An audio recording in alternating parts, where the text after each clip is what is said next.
ये चैप्टर थोड़ा आपको लंबा चौड़ा पढ़ाया जाएगा, समझ गया ना। थोड़ा आराम आराम से पढ़ाएंगे, समझ गया, ताकि दिक्कत ना हो आप लोग को। शुरू करते हैं। आज है लेक्चर नंबर 12।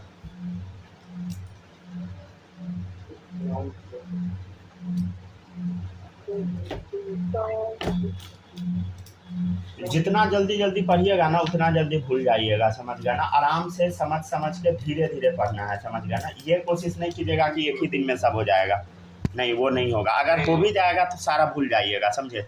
कोई भी चैप्टर पढ़िएगा आराम आराम से धीरे धीरे समय लेके पढ़िएगा, समझ गया ना। हड़बड़ाइएगा नहीं, समझ गया ना। चले देखिए, नहीं तो मिस्टेक हो जाएगा, समझ गया ना, तब गड़बड़ आ जाएगा। चले देखिए, Z effective for isoelectronic species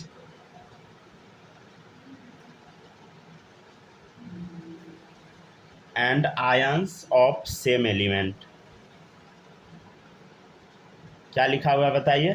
Z effective for isoelectronic species and ions of same element. समझ गया ना, ये क्या होता है समझते हैं। देखिए, जेड इफेक्टिव जो होता है ये डायरेक्टली प्रोपोर्शनल होता है पॉजिटिव चार्ज का, ठीक है ना। और ये इन्वर्सली होता है निगेटिव चार्ज का। हम क्या बताएं आपको, जेड इफेक्टिव जो है डायरेक्टली प्रोपोर्शनल है पॉजिटिव चार्ज का और इन्वर्सली प्रोपोर्शनल है निगेटिव चार्ज का। मतलब जेड इफेक्टिव बढ़ेगा पॉजिटिव चार्ज भी बढ़ेगा, जेड इफेक्टिव बढ़ेगा तो निगेटिव चार्ज घटेगा, क्योंकि इन्वर्सली प्रोपोर्शनल इसको बोलते हैं। ये क्या है बता, 1/, लिखा रहता है, मतलब इन्वर्सली प्रोपोर्शनल, समझ गया ना। ठीक है, आप बोलिएगा कि ऐसा क्यों होगा, बताइए ऐसा क्यों होगा। तो चलिए इसका लॉजिक पहले लिख देते हैं, नहीं तो पहले समझा देते हैं, ठीक है ना। पहले समझा देते हैं, ठीक है, तब लिखेंगे लॉजिक। ऊपर में लिख लेंगे हम लोग, 3 लाइन जगह छोड़ दीजिएगा। एग्जाम्पल जैसे ले लेते हैं मैग्नीशियम, और एक ले लेते हैं हम Mg+2, ठीक है ना। इसका हम लोग क्या करेंगे, जेड इफेक्टिव निकालेंगे। चल बता, मैग्नीशियम में कितना प्रोटोन, 12 प्रोटोन।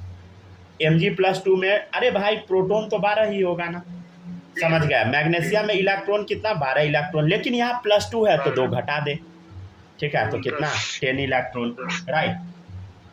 अब हम आपको क्या सिखाए थे कि जेड इफेक्टिव क्या होता है, जेड माइनस सिग्मा, राइट, समझ गया ना, जेड माइनस सिग्मा, ठीक है।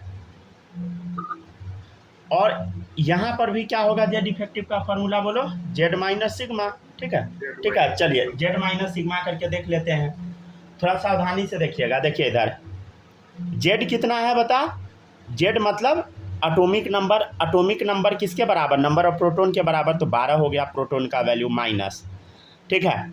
अब आपको बताना कि सिग्मा कितना लगेगा, सिग्मा मतलब सिल्डिंग इफेक्ट कितना होगा, मतलब कितना स्क्रीनिंग इफेक्ट होगा, मतलब कितना इलेक्ट्रॉन धक्का मारेगा। देखिए 12 इलेक्ट्रॉन है तो इसमें से बकरा इलेक्ट्रॉन कितना होगा, 1 होगा, जिसको सब धक्का मारेगा, समझ गया ना। हम मान लेते हैं कि 1 इलेक्ट्रॉन पर सब धक्का मारा, एक्चुअली सबको धक्का मार रहा होता है, समझ गया ना।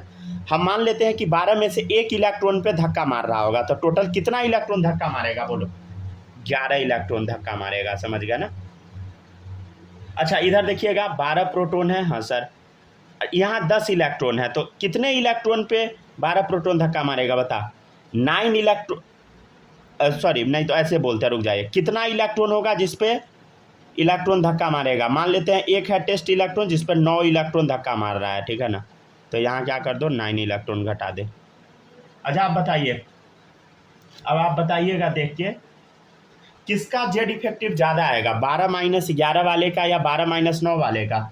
ऑब्वियसली 12-9 वाले का, समझ गया ना। मतलब क्या होगा बताइए, अगर जेड इफेक्टिव बढ़ा, मतलब क्या आप देख रहे हैं, देखिए इधर जेड, मतलब देखो इधर जेड इफेक्टिव अगर बढ़ा, जेड इफेक्टिव बढ़ा तो क्या हो गया, सिग्मा डिक्रीज होगा। सिग्मा क्या होगा बता, डिक्रीज होगा। या ऐसे बोल दीजिए, जब शिल्डिंग इफेक्ट कम है, शिल्डिंग इफेक्ट कम है मतलब कम स्क्रीन करने वाला है, तो क्या होगा, जेड इफेक्टिव ज़्यादा होगा, मतलब पॉजिटिव चार्ज ज़्यादा अपने पास खींचेगा, समझ गया ना। तो यही तो लिखा हुआ है, समझ गए, मतलब जितना ज़्यादा पॉजिटिव चार्ज होगा ना उतना ज़्यादा उसको अंदर खींच लिया जाएगा, समझ गए ना। जितना ज़्यादा पॉजिटिव चार्ज होगा उतना ज़्यादा उसको अंदर खींच लिया जाएगा। मतलब फिर से समझिए, देखिए इधर मान लेते हैं कि इसमें से 2 इलेक्ट्रॉन आप बाहर निकाल दिए, मान लीजिए 3 निकाल दिए बाहर, ठीक है ना। देखिए पॉजिटिव चार्ज इलेक्ट्रॉन को अपने पास खींच रहा है, हाँ सर खींच रहा है। मान लेते हैं कि इसमें से 2-3 इलेक्ट्रॉन आप बाहर निकाल दिए, मान लीजिए 1 2 3 इलेक्ट्रॉन आप बाहर निकाल दिए, और मान लीजिए ये वाला इलेक्ट्रॉन है, तो इसको आप कम इलेक्ट्रॉन धक्का मारेगा तो पॉजिटिव चार्ज अपने पास ज़्यादा खींच पाएगा, तो ज़्यादा खींच पाएगा तो क्या हुआ, जेड इफेक्टिव ज़्यादा, तो वही है जेड इफेक्टिव डायरेक्टली होगा पॉजिटिव चार्ज का, अगर पॉजिटिव का डायरेक्टली तो इन्वर्सली तो होगा ही निगेटिव का, समझ गए। तो जो बात हम अभी लिखे हैं इसको हम जो बात बोले हैं इसको लिख लेते हैं एक बार, समझ गया ना। देखिएगा ऑन इंक्रीजिंग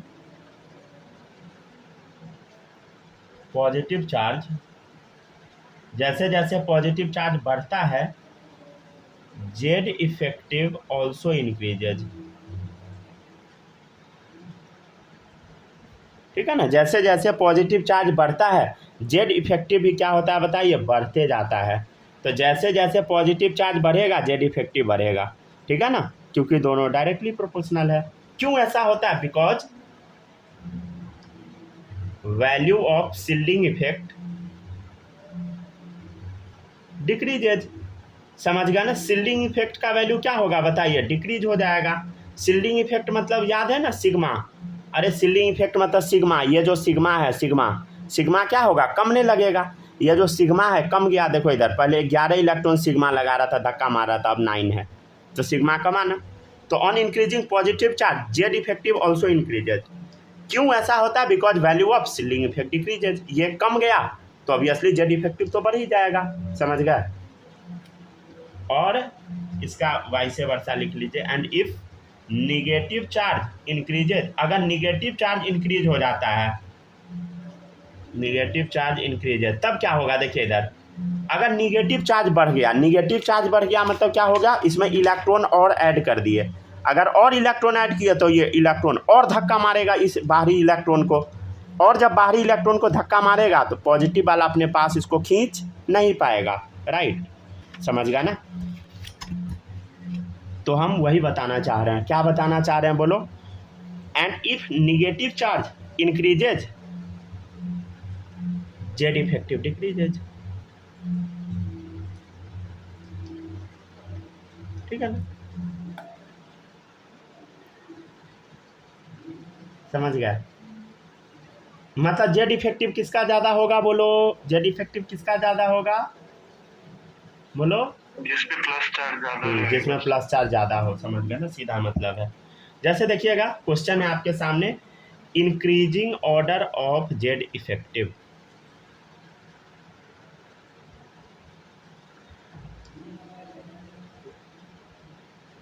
देखिए पहला हो गया क्वेश्चन आपके सामने n, नहीं तो ऐसे डालिए n प्लस,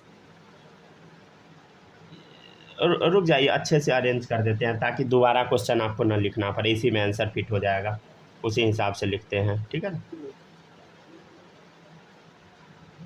जंबल करके लिखा हुआ था, हालांकि बुक में हम सीधा करके लिख दे रहे हैं ताकि आप लोग को दोबारा ना लिखना पड़े। नहीं तो रुक जाइए 1 मिनट, ये तो कंपाउंड एग्जिस्ट ही नहीं करता।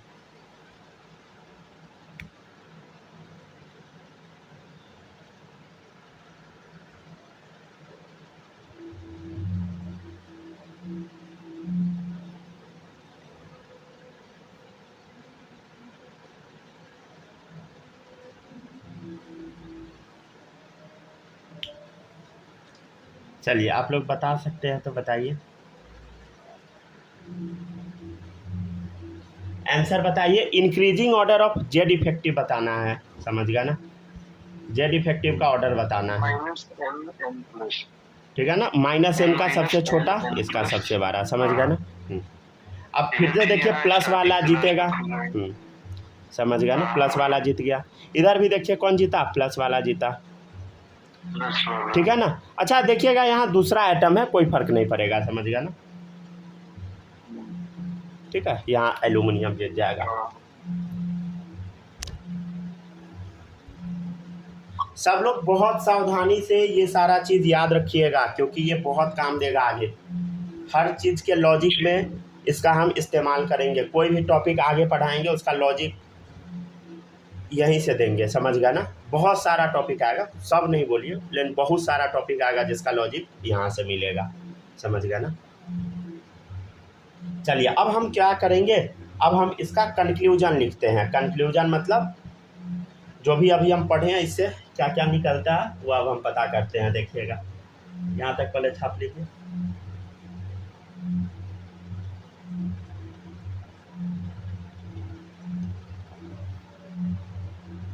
हो गया स्नेहा? हो गया ना, लिख लिया ना स्नेहा, लिख ली।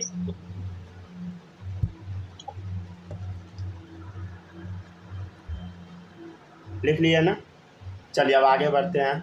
अब देखिएगा लास्ट है कंक्लूजन।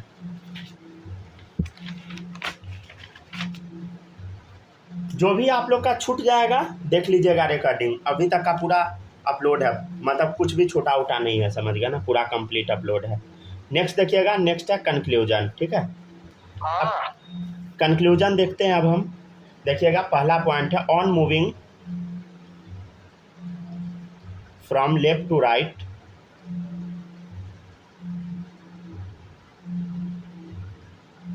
in a period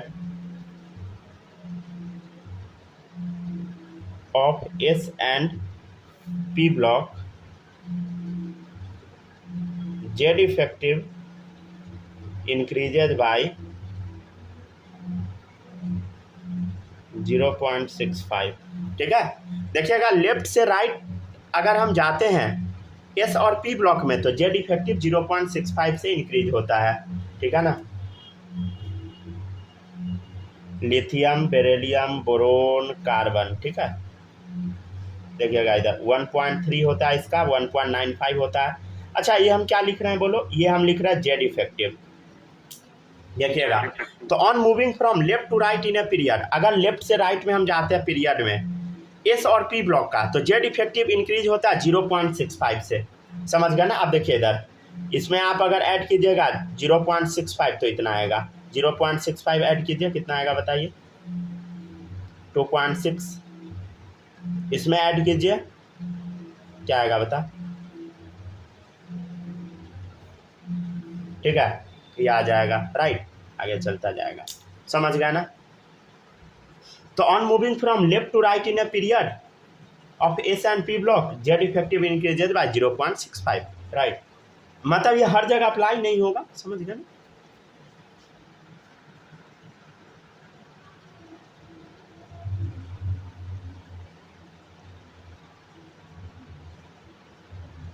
ठीक है। और देखिएगा सेकेंड है कंक्लूजन, ये से हो गया यहाँ से, ठीक है। On moving from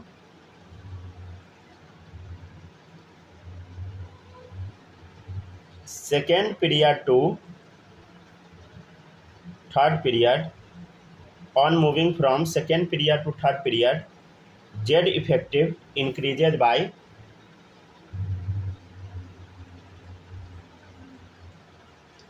0.9। अगर आप सेकेंड पीरियड से थर्ड पीरियड में जाइएगा तो जेड इफेक्टिव कैसे बढ़ता है 0.9 से। जैसे देखिए इधर लिथियम, बेरिलियम, बोरोन, कार्बन, ये सब क्या है बताइए, ये है आपका सेकेंड पीरियड एलिमेंट। हाँ सर ये तो हमको पता है। अच्छा थर्ड पीरियड एलिमेंट नेम पता है क्या आपको?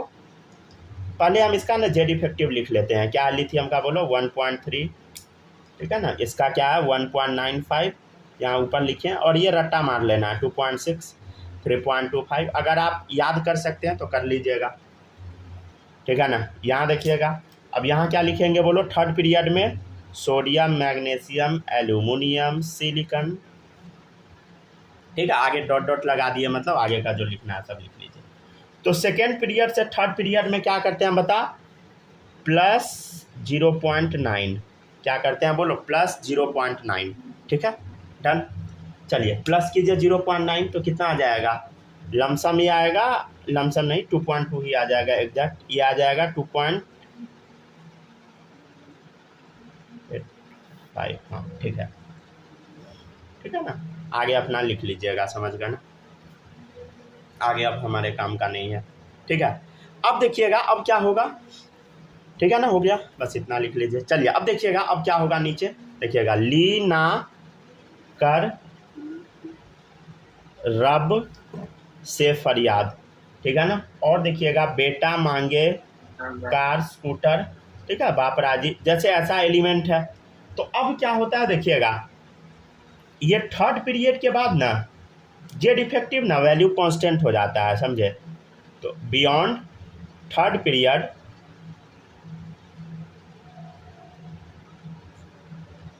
जेड इफेक्टिव रिमेन्स कांस्टेंट, ठीक है ना।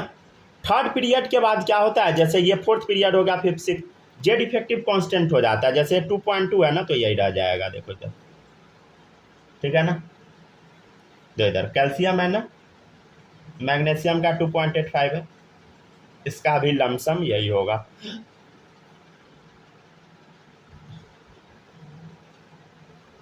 ठीक है ना। मतलब क्या हो रहा है देखो इधर, थर्ड पीरियड के बाद ये इसमें जेड इफेक्टिव कांस्टेंट हो जा रहा है, ठीक है ना। अच्छा एक सेकेंड, इस सब का जो रियल वाला जो फील है, समझ गया ना, ये आपको जब हम दोबारा पढ़ाएंगे ना तब आएगा। दोबारा पढ़ाएंगे मतलब 12th में जब पढ़ाएंगे ना, ठीक है ना, तब आपको और ज़्यादा अच्छे से समझ आएगा, समझ गया ना।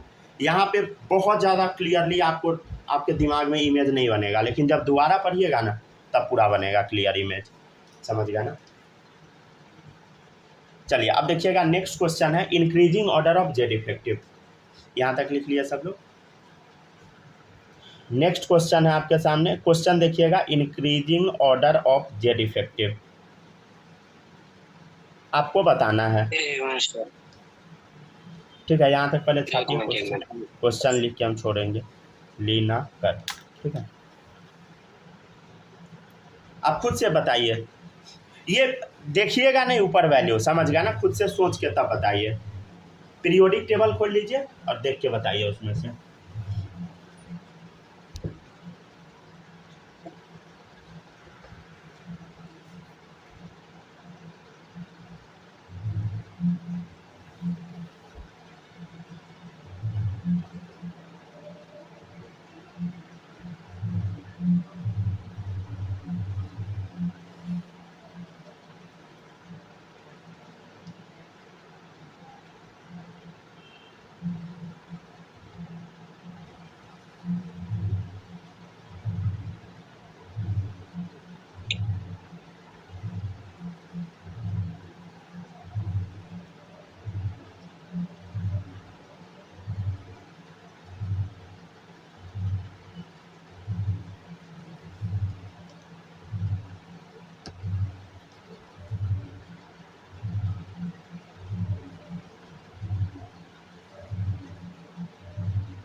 हो गया, लिख लिए।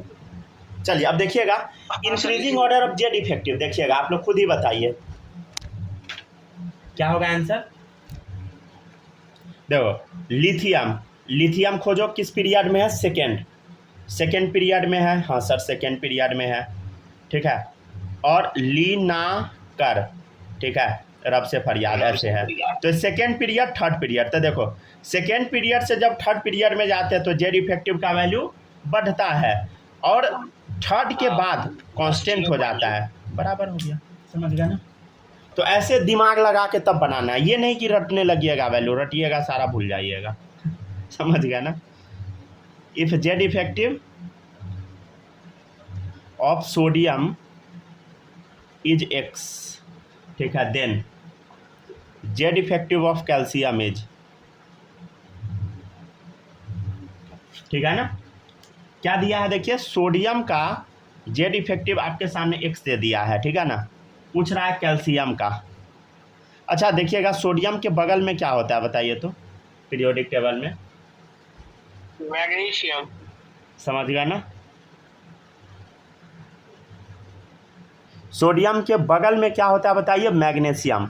अच्छा मैग्नीशियम का कितना होगा बताइए, हम आपको निकालना सिखाए थे ना, 2.85। कितना कितना इंक्रीज होता है बोलो, अभी बताए थे। यहाँ देखिए लिथियम, बेरिलियम, बोरोन, कार्बन, ये जब एस और पी ब्लॉक में 0.65 इंक्रीज होता है तो मैग्नीशियम का क्या होगा बताइए, x प्लस 0.65, x प्लस 0.65। ठीक है ना।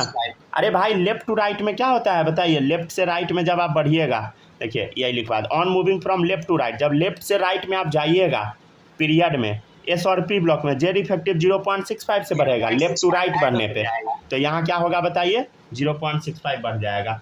अच्छा आप बताइए मैग्नीशियम और कैल्शियम, मैग्नीशियम किस पीरियड का है बता, थर्ड पीरियड। अच्छा ये सब ठीक है ना, थर्ड पीरियड का है। आपसे पूछ रहा है कैल्शियम का, तो कैल्शियम क्या बताइए, फोर्थ पीरियड। हम क्या बताए थे आपको, थर्ड पीरियड, थर्ड पीरियड के बाद जेड इफेक्टिव कांस्टेंट रह जाता है, तो क्या होगा बता, x प्लस 0.65 ही आंसर होगा, समझ गया ना। यहाँ क्या होगा बोलो, स्क्रीन पॉज हो गया सर। हाँ हाँ हाँ, जेड इफेक्टिव कांस्टेंट, राइट, ठीक है ना, समझ गया ना। तो ऐसा कुछ होता है। एक मिनट सर लोग कॉपी कर लेते हैं।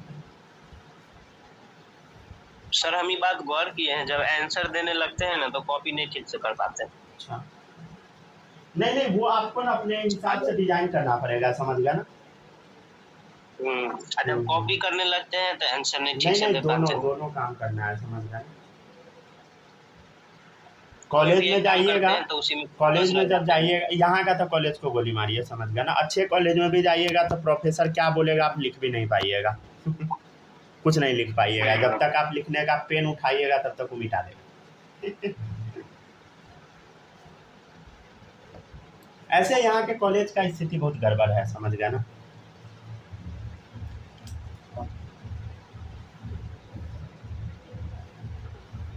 मतलब हम लोग का जो स्कूल है ना उसका स्थिति बहुत सही है, समझ गया ना, कॉलेज से चाहे आपका स्कूल कितना भी खराब क्यों ना, समझ गया। चलिए अब शुरू करते हैं, अगले टॉपिक पे चलते हैं। देखिएगा अगला टॉपिक नहीं पॉइंट है, रुक जाइए एक दो पॉइंट और बताते हैं तब, ठीक है। लिख लिए सूरज, कोई डाउट यहाँ तक में नहीं ना, नहीं है ना। स्नेहा आपको कोई डाउट, मैसेज करके बताइए।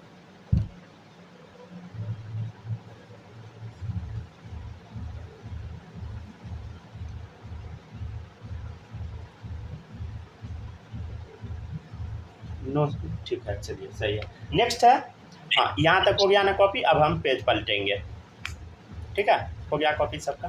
चलिए अब देखिएगा नेक्स्ट है, नहीं हुआ रहेगा कॉपी बोल दीजिएगा, ये नहीं कि शर्म का बात है, या रेज हैंड कर दीजिएगा, ठीक है, हैंड रेज। चलिए देखिए अब इधर नेक्स्ट है, on moving from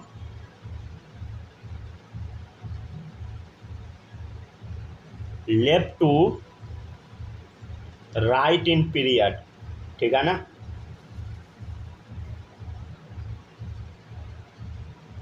and top to bottom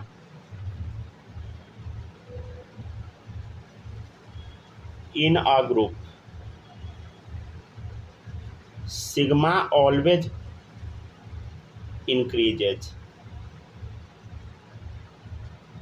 because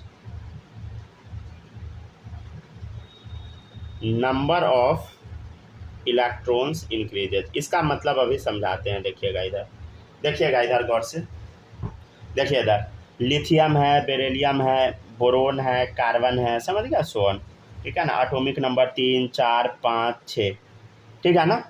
अब देखिएगा इधर, अगर आप इधर से इधर जाइएगा तो क्या हो रहा है बता, नंबर ऑफ इलेक्ट्रॉन इंक्रीज हो रहा है। अगर इलेक्ट्रॉन का नंबर इंक्रीज हो रहा है तो क्या होगा, सिग्मा इंक्रीज होगा, मतलब धक्का मुक्की क्या होगा, इंक्रीज होगा। तो on moving from left to right in a period क्या होगा बताइए, सिग्मा और सिग्मा इंक्रीजेज, समझ गया ना, क्योंकि नंबर ऑफ इलेक्ट्रॉन बढ़ रहा है, ठीक है। अगर आप नीचे जाइएगा, जैसे देखिए लीना कर रब से फरियाद, ठीक है, मैजिक नंबर याद है, 3 में 8 जोड़ो, क्या आएगा बताओ, 11, बोलो, ठीक है, 11, 8, 19, 19, 18, 37, 37, 18, 55, ठीक है, समझ गया ना। अच्छा इसमें भी क्या हो रहा है बताओ, इसमें भी क्या हो रहा है बोलो, नंबर ऑफ इलेक्ट्रॉन बढ़ता जा रहा है, ठीक है ना, ठीक है ना, नंबर ऑफ इलेक्ट्रॉन इंक्रीजेज, ठीक है ना।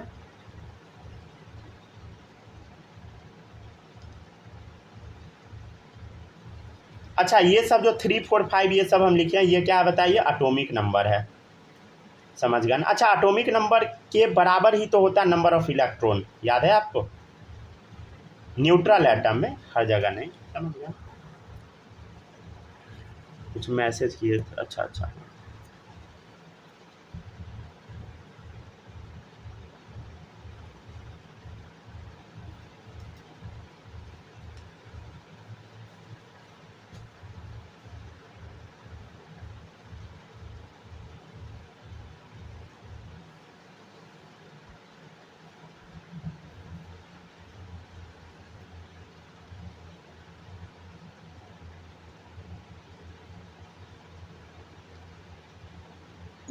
सर सर वो एलिमेंट के नीचे जो ब्लू पेन से नंबर लिखे हैं वो तो एटॉमिक नंबर है ना। हाँ हाँ, ये सब एटॉमिक नंबर है, मतलब ये बगल में भी आप लिख हाँ, तो सकते हैं, नीचे भी लिख सकते हैं, जहाँ मन वहाँ लिखिए, ठीक है ना। ये बगल में भी आप लिख सकते हैं, कहीं भी लिख सकते हैं, कोई दिक्कत नहीं। चलिए देखिए इधर, नेक्स्ट है पॉइंट नंबर 5, देखिएगा इधर, order of shielding effect of different subshell.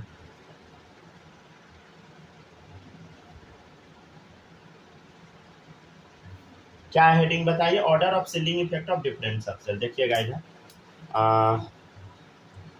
NS, ठीक है, NP, ND, NF, राइट, समझ गया ना। तो देखिएगा इधर, ये ऑर्डर होता है, समझ गया ना। ये आपका जो NS वाला जो होता है और NP वाला, इसमें ना हेवी रिपल्सन होता है, मोर रिपल्सन, छोटा साइज है, तो ऑब्वियसली इलेक्ट्रॉन क्या होगा, पास पास अब मारेगा जोरदार धक्का। ये थोड़ा बड़ा एटम है, मतलब बड़ा साइज का एटम है, तो क्या होगा बता, पुअर शिल्डिंग, समझ गया ना। इलेक्ट्रॉन दूर दूर होगा तो उतना तगड़ा धक्का नहीं मारेगा, इसमें ज़्यादा रिपल्सन होगा, समझ गया ना। अच्छा, रिपल्सन किसके वजह से होता है बोलो, सिग्मा की वजह से रिपल्सन होता है, ठीक है। जेड इफेक्टिव कैसे निकालते हैं बोलो, जेड माइनस सिग्मा, ठीक है। जेड क्या है बता, एटॉमिक नंबर।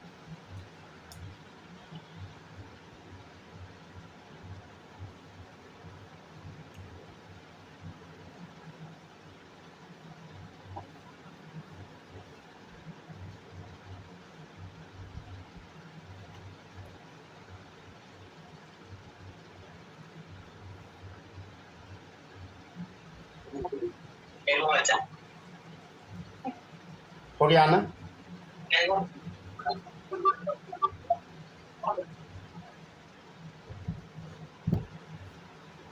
चलिए, ये जाके अब टॉपिक आपका ये खत्म हो गया। अब हम लोग नया टॉपिक स्टार्ट करेंगे जिसका नाम है एटॉमिक रेडियस। इसको यहाँ तक कॉपी कीजिए, ठीक है। वीडियो कटेगा, ज्वाइन कर लीजिएगा, ठीक है ना।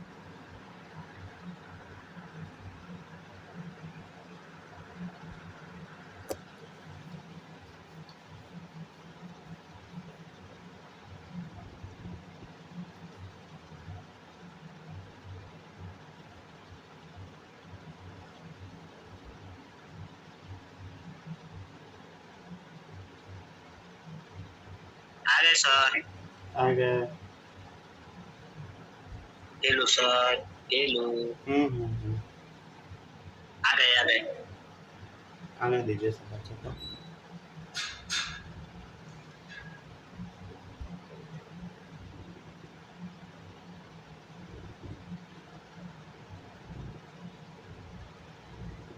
चलिए, नेक्स्ट टॉपिक है आपका एटॉमिक रेडियस, ठीक है ना। ये पहला बाहर निकल गया, तब तक देखिए, लिखिए, नोट कीजिए।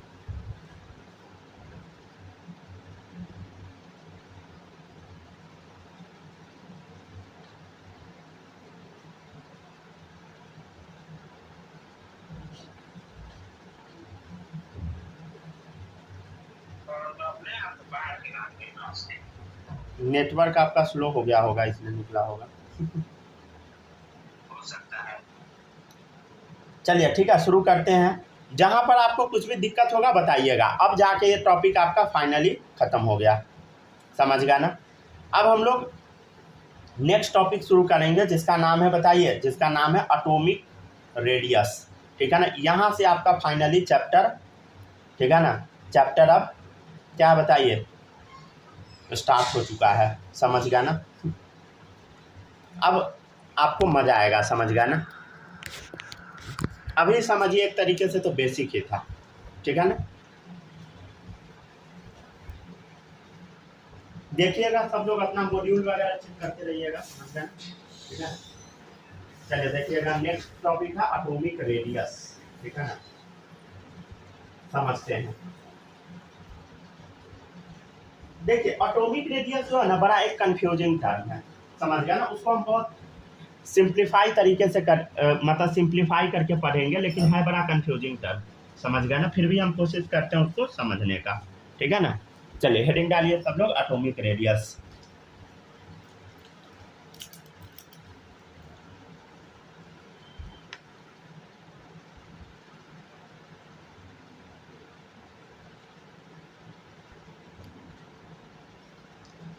देखिए मान लेते हैं ये है आपका पॉजिटिव चार्ज, हाँ सर, ये एक सेल हो गया,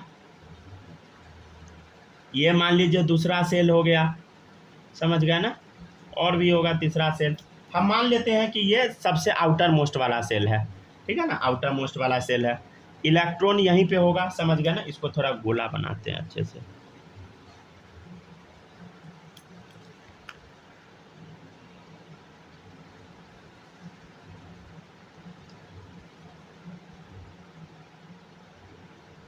चलिए देखिए, इलेक्ट्रॉन कहाँ होगा बताइए,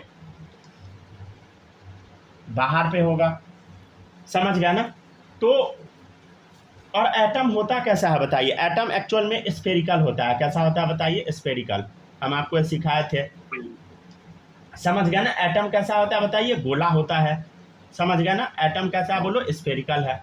तो ऐसे देखिए, नोटिस कीजिएगा, जैसे मान लीजिए एटम हम मान लेते हैं कि स्फेरिकल है, तो ये मान लीजिए कि स्फेरिकल है, ठीक है ना। देखिएगा इधर हम बनाने का कोशिश करते हैं। मान लीजिए एटम स्फेयर है, ठीक है, ऐसा स्फेयर है, समझ गया ना। यहाँ पे ख़त्म हो रहा है, समझ गया, जहाँ इलेक्ट्रॉन लिखे हैं, नहीं तो सावधान और अच्छे से लिख दे क्या। हाँ अब देखिए, ठीक है। तो ये जो एक्चुअल डिस्टेंस है, ये जो आप डिस्टेंस देख रहे हैं इस इलेक्ट्रॉन का, यहाँ से जो डिस्टेंस आप देख रहे हैं ये वाला, ये यहाँ तक, इसी को हम बोलते हैं एटॉमिक रेडियस, ठीक है ना, एटॉमिक रेडियस। जैसे मान लीजिए कि हम क्या बोले हैं, एटम कैसा बोलो, स्फेरिकल है, राइट, समझ गया ना। तो मान लीजिए कि ऐसा स्फेयर है, तो क्या होगा बोलो इधर, ऐसा मान लीजिए स्फेयर है, तो इसका न्यूक्लियस से ये वाला डिस्टेंस, समझ गया ना, ठीक है।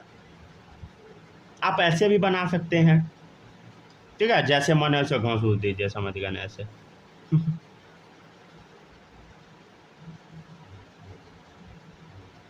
ठीक है ना, कुछ ऐसा कर दीजिए। और बनाने का मन है तो ऐसा बना दीजिए, समझ गया ना। और कहीं पे एक जगह पे आप ऐसे लिख दीजिएगा, क्या लिख दीजिएगा बताइए, एटॉमिक रेडियस, ठीक है ना। तो एटॉमिक रेडियस क्या होता है बताइए, एक लाइन लिख देते हैं पहले। Atomic radius is defined as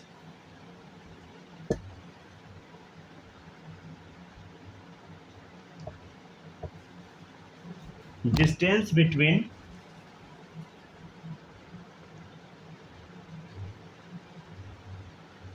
center of nucleus, nucleus के सेंटर से, एंड आउटर मोस्ट इलेक्ट्रॉन, समझ गया ना। आउटर मोस्ट इलेक्ट्रॉन जो आप देख रहे हैं ये वाला, समझ गया ना। और ये जो न्यूक्लियस का सेंटर है, तो उसके बीच का जो दूरी होता है वही क्या है बताइए, एटॉमिक रेडियस। तो atomic radius is defined as distance between centre of nucleus and outer most electron. लेकिन इसका कैलकुलेशन पॉसिबल नहीं है, समझ गया ना। हम क्या बोले हैं कि बड़ा मुश्किल है निकालना, but it's calculation is not possible. भाई इसका कैलकुलेशन आपको देख के लग रहा है कि पॉसिबल है, नहीं है पॉसिबल। क्यों नहीं है सर, बताइए कारण। पहला देखिए, हम क्या बताए थे आपको, एटम का कोई बाउंड्री फिक्स ही नहीं है भाई, एटम का कोई शार्प बाउंड्री थोड़ी है, समझ गया ना। Atom doesn't have any clear boundary, doesn't have any sharp boundary, इसके पास कोई भी शार्प बाउंड्री नहीं है, मतलब क्लियर बाउंड्री नहीं है।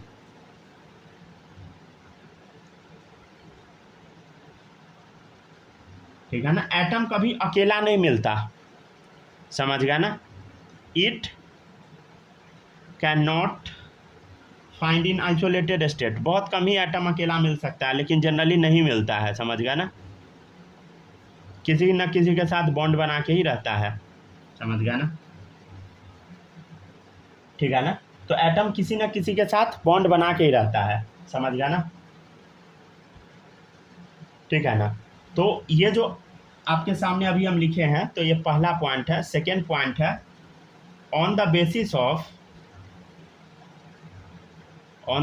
Of chemical bond formation, on the basis of chemical bond formation, atomic radius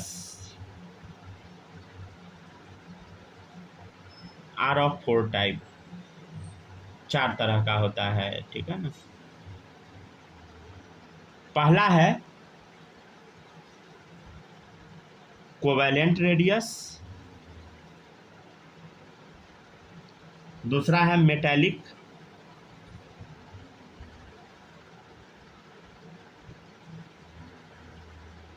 तीसरा है वंडरवाल,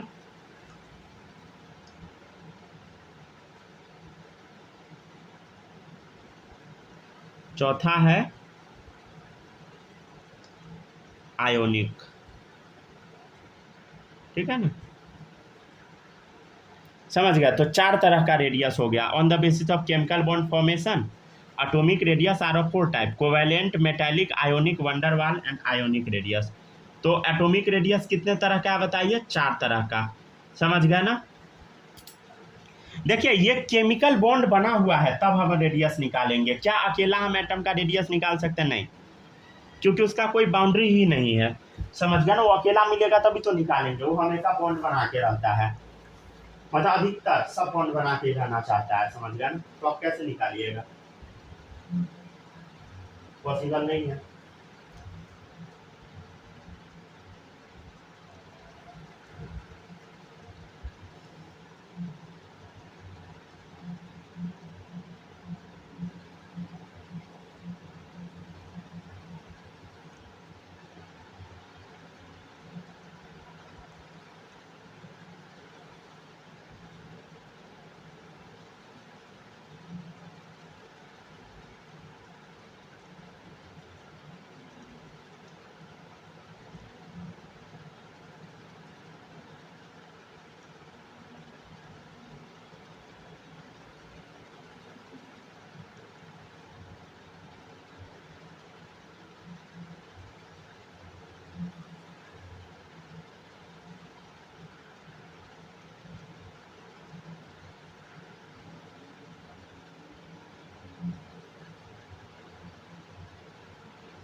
ठीक है ना, लिख लिए।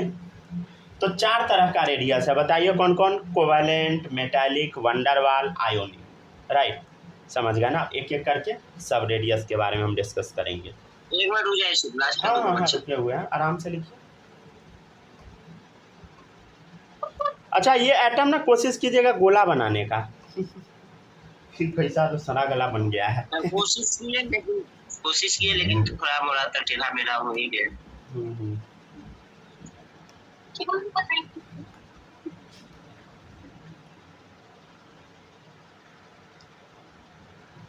सूरज ये सब आ रहा है ना समझ में अच्छे से? अच्छे से आ रहा है ना। जहाँ पर भी कुछ दिक्कत होगा जरूर बताइएगा, समझ गया ना। नेक्स्ट टॉपिक अब शुरू करेंगे हम लोग। नेक्स्ट टॉपिक नहीं, पहला टॉपिक बोल दीजिए आप। क्या? Covalent radius. कौन सा? ठीक है ना। क्या हम बोलो, क्या हम एटम का रेडियस निकाल सकते हैं? बिल्कुल नहीं। तो सर आप एटॉमिक रेडियस क्यों पढ़ा रहे हैं? ठीक है, बस ऐसी नाम है, समझ गया ना। देखिए बॉन्ड बना रहेगा, जैसे कोवैलेंट बॉन्ड, कोवैलेंट बॉन्ड बना रहेगा, हम उसका रेडियस निकाल लेंगे। मेटालिक बॉन्ड बना रहेगा, हम उसका रेडियस निकाल लेंगे। वंडर वाल रेडियस निकाल लेंगे, आयोनिक रेडियस निकालेंगे, समझ गया ना। ठीक है ना। तो इस टाइप से हम लोग रेडियस निकालते हैं। इनऑर्गेनिक में इससे 2 क्वेश्चन एटलीस्ट आ जाता है। क्या? इनऑर्गेनिक में इससे एटलीस्ट 2 क्वेश्चन आ जाता है डायरेक्ट ना। क्या बोल, एक सेकंड रुक जाइए, फिर से बोलिए, आपका आवाज क्लियर नहीं आया मेरे पास। इनऑर्गेनिक में इससे 2 क्वेश्चन एटलीस्ट आ जाता है ना। हाँ। ब्लॉक वगैरह के क्वेश्चन। देखिए आपको ना बस 2 चैप्टर आना चाहिए तगड़ा। कौन कौन? पीरियोडिक बॉन्डिंग, समझ गया ना। 2 चैप्टर अगर आपको आ गया ना, हो गया ऑर्गेनिक आपका, समझ गया ना। बस 2 चैप्टर, ज़्यादा नहीं। 2 चैप्टर आएगा ना तो 12th का इनऑर्गेनिक आपके लिए हलवा हो जाएगा, समझ गया ना। हम आपको सच्चाई बता रहे, इवन आपको ऑर्गेनिक भी पूरा समझ आएगा अगर ये और बॉन्डिंग आपको आएगा तब। अगर ये दोनों चैप्टर नहीं आया रुला देगा आपको, सही बता रहे हैं हम। एक भी क्लास इसका आप मिस किए या कोई भी टॉपिक मिस कर गए, भूल गए, बहुत दिक्कत होगा, समझ गए। हालांकि हम सब दोबारा बताएंगे, लेकिन आपको वो फील नहीं आएगा ओरिजिनल वाला, समझ गया ना। थोड़ा सा खालीपन लगेगा, समझ गया ना। चलिए यहाँ तक लिख लिए सब लोग। अब नेक्स्ट टॉपिक है कोवैलेंट रेडियस। ठीक है, अब हेडिंग डालते हैं। लिख लिए ना सब लोग? स्नेहा लिख लिए?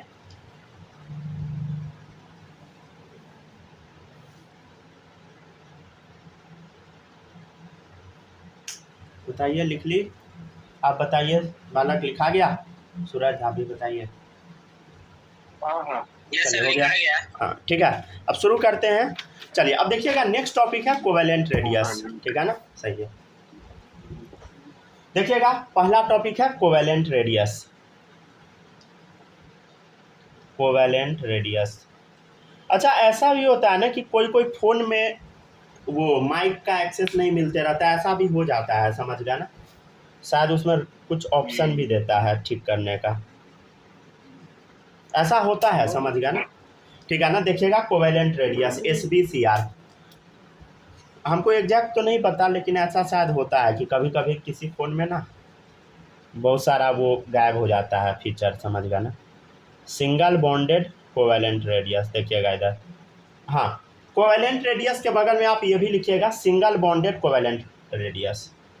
हम लोग जो अभी देखेंगे सिंगल बॉन्ड वाले का कोवैलेंट रेडियस देखेंगे, इसीलिए इस टॉपिक को क्या बोलते हैं? बोलो SBCR, समझ गया ना। कितना बॉन्ड? अरे बोलो बोलो बोलो, सिंगल बॉन्ड वाला, समझ गया ना। ये नहीं कि डबल ट्रिपल में लगा दीजिएगा कोवैलेंट रेडियस ठीक है ना,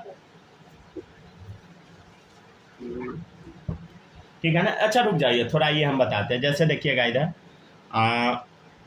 देखिए आप जो पढ़े होइएगा 10 में, तो आप जरूर पढ़िएगा कोवैलेंट बॉन्ड, सिंगल बॉन्ड हो सकता है, डबल हो सकता है, ट्रिपल भी हो सकता है, समझ गया ना। मतलब ये कितना बॉन्ड है? बोलो, सिंगल बॉन्ड है, डबल है, ये है ट्रिपल बॉन्ड, राइट, समझ गया ना। बगल में लिखिए कोवैलेंट रेडियस, ठीक है ना। देखिएगा इधर, सिंगल बॉन्ड वाला कोवैलेंट रेडियस बनाएगा, हाँ बनाएगा। क्या डबल बनाएगा? ना। ट्रिपल बनाएगा? ना, नहीं बनाएगा। ये समझ गया ना, ठीक है ना। तो आप बोलिएगा कि सर आखिर कोवैलेंट बॉन्ड होता क्या है, थोड़ा ये भी तो बता दीजिए। देखिए इधर, ये मान लीजिए ये एक एटम है, ठीक है, ये एक एटम है, ठीक है ना, 2 एटम है। हाँ सर, क्या ये एटम अदर एलिमेंट का नहीं होगा? ये एटम हमेशा सेम एलिमेंट का होगा, अदर एटम का नहीं होगा। अदर एलिमेंट का एटम नहीं, सेम एलिमेंट का एटम होना चाहिए, समझ गया ना। ठीक है, ये देखिएगा, मान लीजिए इसका न्यूक्लियस है, ये इसका न्यूक्लियस है इस एटम का, ये देखो ये, हाँ ठीक है ना, ठीक है। तो अब मान लेते हैं इसके बीच का आधा डिस्टेंस हम कट कर दिए, ठीक है, आधा डिस्टेंस कट कर दिए। तो ये जो आप दूरी देख रहे हैं ना, इसी को हम बोलते हैं कोवैलेंट रेडियस। सी मतलब कोवैलेंट, आर मतलब रेडियस, कोवैलेंट रेडियस। समझ गया ना? तो कोवैलेंट रेडियस क्या हुआ, समझ गए? क्या हुआ बोलो? रुक जाओ, लिख देते हैं। It is defined as, it is defined as half of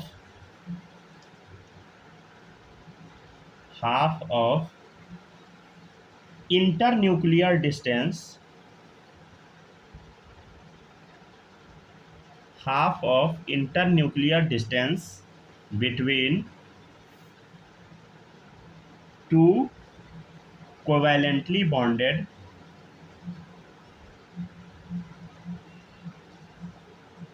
atoms of same element. मतलब समझिए इसका मतलब हम क्या बोले, देखिएगा। It is defined as half of, आधा, ये देख रहे हैं ना, आधा, half of inter nuclear distance, दोनों के न्यूक्लियस के बीच का डिस्टेंस, दोनों के न्यूक्लियस का बीच का डिस्टेंस इतना है पूरा, समझ गए, उसका आधा कर दिए। दोनों के न्यूक्लियस के बीच का डिस्टेंस इतना है, समझ गए।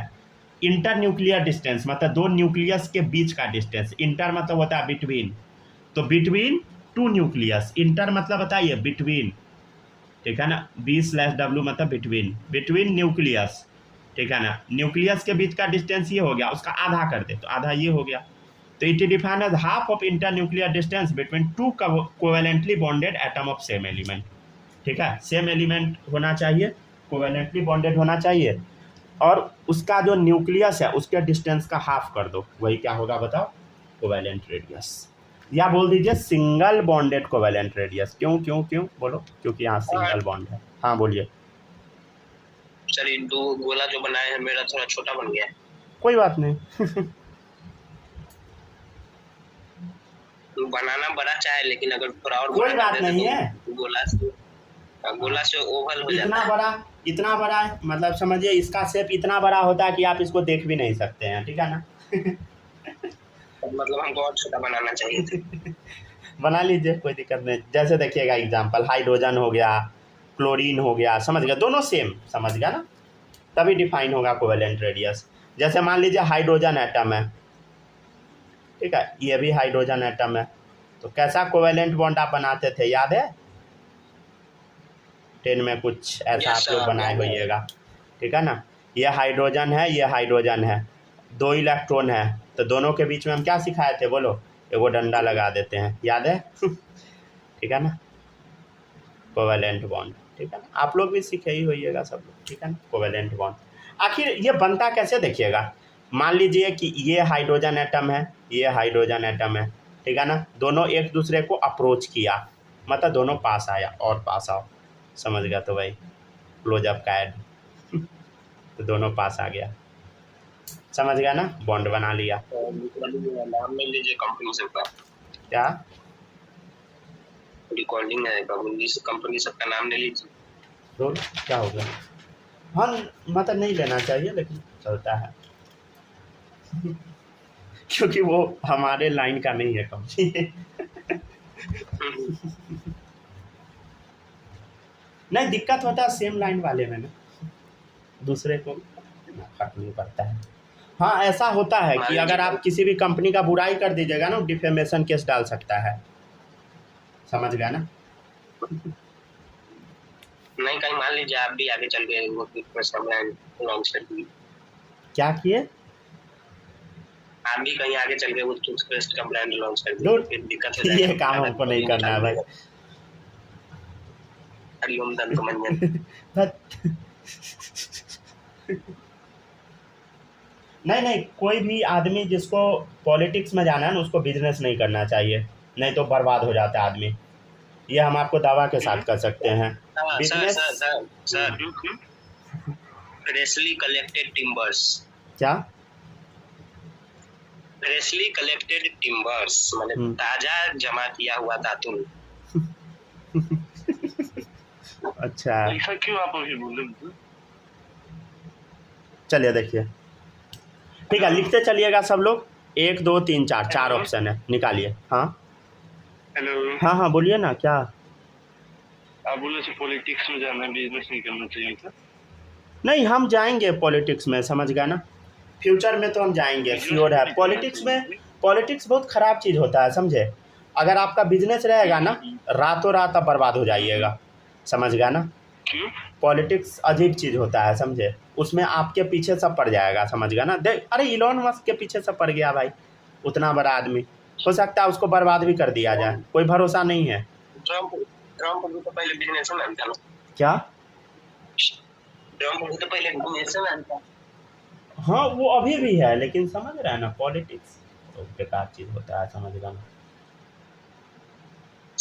मतलब एक्चुअली ना देखिए, कभी भी अगर पॉलिटिक्स में उतरना होता है ना, एथिक्स के साथ खिलवाड़ नहीं करना चाहिए। जैसे अपने यहाँ का भी नेता का हम बहुत बुराई करते हैं, लेकिन अपने यहाँ का नेता कोई भी इतना बड़ा पागल नहीं है, कोई इतना इमैच्योर नहीं है।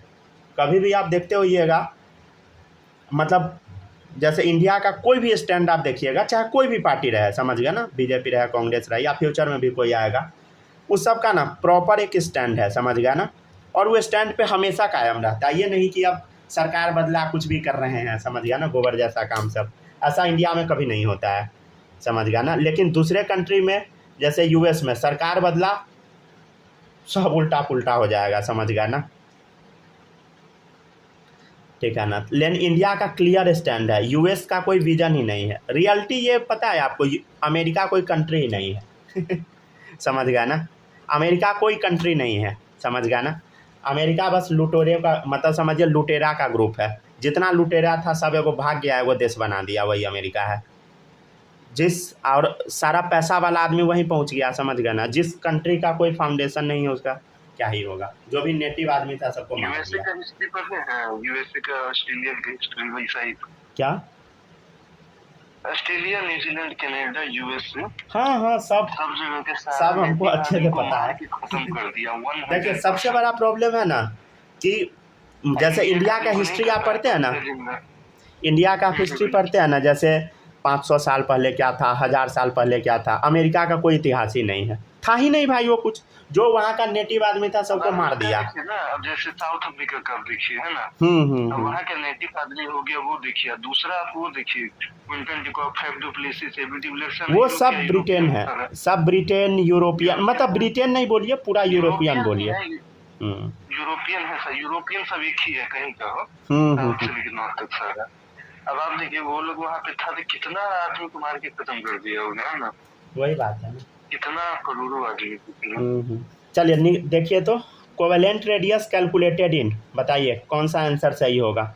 स्ट्रक्चर हम क्यों बना दिए हैं बताइए, अगर आपसे नहीं बनेगा तो इसलिए बता दिए, सब बनाना सिखा देंगे ऑर्गेनिक केमिस्ट्री में। बताइए कोवेलेंट रेडियस कहाँ पे पॉसिबल है,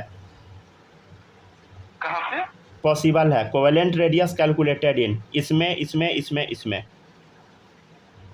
कैसे काउंट करें इसको? काउंट नहीं करना, हम क्या बोले हैं, कोवेलेंट रेडियस सिंगल बॉन्ड वाले का निकालते हैं हम लोग। डेफिनेशन पढ़िए। अच्छा, सबका पॉसिबल सर। बोलिए। बताइए, हम 4 वेर आंसर बता दिए, पता चला मेरा माइक नहीं खुला है। अच्छा, सेकंड, ठीक है ना। तो ये हुआ आपका सिंगल बॉन्ड वाला, राइट, समझ गया ना। आगे हेडिंग डाल लीजिए मेटालिक रेडियस। चलिए एक मेटालिक रेडियस भी करा ही देते हैं, सेकंड, मतलब थोड़ा सा आधा पेज बचा हुआ करा ही देते हैं। सिंगल बॉन्ड सिर्फ सीसी के बीच में रहना चाहिए ना। हाँ, सिंगल बॉन्ड वाला दिखा, मतलब हो गया।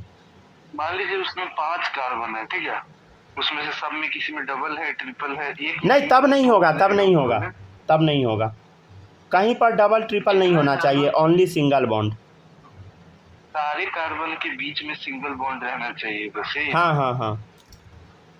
मान लीजिए कार्बन ऑक्सीजन के बीच में डबल बॉन्ड हो गया, नहीं होगा। चलिए देखिए नेक्स्ट है मेटालिक रेडियस। चलिए समझ। अरे सब सना गला टॉपिक है, समझ गया ना, यूजलेस टॉपिक है मतलब समझ गया ना, बच्चा को तंग करने के लिए बस पढ़ा रहे हैं। क्या? यही सब बेसिक आगे काम देता है ना। हाँ, ये सब टॉपिक को भूलिएगा नहीं, समझ गया ना, यही आपको आगे काम देगा सच्ची में, समझ गया ना। तो पूछ ले रहे हैं छोटा बात। चलिए अब देखिएगा सब लोग, मेटल जो होता है हमेशा बॉन्ड कैसे बनाता है। देखो मेटल ऐसा नहीं है कि अंदर में घुस जाएगा, नहीं, बाहर ही रहेगा। हाँ, ये हुआ मेटालिक बॉन्ड, राइट, समझ गया ना। अच्छा, कंडीशन क्या है बोलो, सेम मेटल होना चाहिए, ये नहीं कि कोई और मेटल के साथ बॉन्ड बना दो, नहीं। चलो देखो इधर, ये ठीक है। अब हम क्या सिखाए थे, इसका आधा कर दो, आधा कर दिए, तो ये जो आप डिस्टेंस देख रहे हैं यही क्या, रेडियस मेटालिक, समझ गया ना। मतलब हम क्या कहना चाह रहे हैं, जैसे देखिएगा, मान लीजिए कि आपके पास आयरन है, ठीक है ना, ये मान लीजिए आयरन है, कोई और भी मेटल हो सकता है, हम तो भाई सस्ता ही मेटल लेंगे चलिए मान लीजिए ये आयरन है, हाँ सर आयरन है, ठीक है ना, आयरन है। तो अब इसके ये हो गया न्यूक्लियस, ये हो गया न्यूक्लियस, अब न्यूक्लियस का आधा कर दो। अब ये जो दूरी आया, ये जो डिस्टेंस आया, यही क्या है बता, RM है, मेटालिक रेडियस, ठीक है ना। तो क्या होता है मेटालिक रेडियस, समझ गया ना सब लोग। It is defined as half of internuclear distance between two metallic bonded atoms of same element, ठीक है ना। क्या होता है डेफिनेशन पढ़िए, it is defined as half of internuclear distance, दो न्यूक्लियस के बीच का डिस्टेंस का half, between two metallic bonded atom, दोनों मेटालिक बॉन्ड बना रहा है, ऑफ सेम एलिमेंट, जैसे आयरन मेटालिक बॉन्ड बना रहा है, मेटल से तो मेटालिक बॉन्ड ही बनाएगा, ठीक है। तो ये हुआ आपका मेटालिक रेडियस, ठीक है ना।